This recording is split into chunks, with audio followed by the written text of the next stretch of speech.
I was 7 months pregnant when I realized my husband, Ryan, and my best friend, Tess, weren't just having an affair.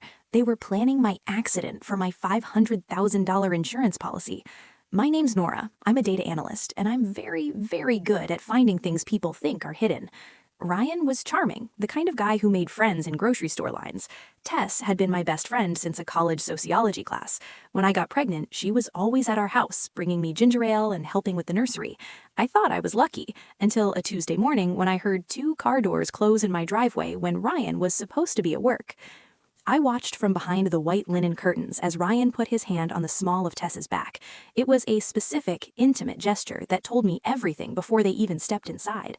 I didn't confront them. Instead, I went to Panera, ate a bowl of broccoli cheddar soup, and decided I needed information. For 11 days, I played the quiet, tired wife.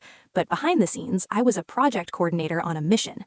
I found Ryan's old phone under the couch. He used the same password he'd used for years, the one written on a post-it in his nightstand.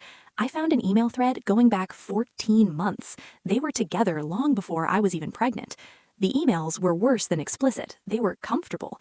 They talked about trips to Philadelphia while I was home sick.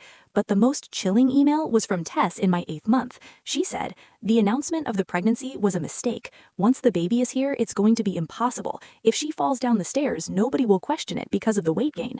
Ryan's reply? "Her policy is $500,000. That's enough for us to move to Chicago and start over." My blood went cold. My own best friend had even called my OBGYN anonymously, trying to mess with my medical records to create a history of complications. They weren't just cheating, they were hunting. I didn't stop at the emails. I hired a forensic accountant. I found out Ryan had been missing major real estate closings at work to spend time with Tess. I met his boss, Paul Garrett, at a charity event.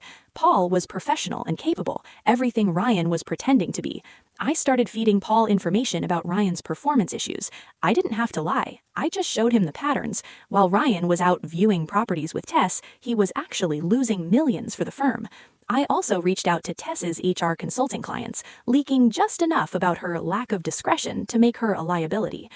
The night I confronted Ryan, Maeve was 2 months old. I sat him down at the kitchen table and handed him a blue envelope. It wasn't divorce papers yet. It was the forensic audit and the screenshots of the stairs plot. I told him he had 1 hour to pack. Within a month, Ryan was asked to resign. Tess lost every single one of her consulting contracts and was effectively blacklisted. She moved to Chicago alone, broke and disgraced.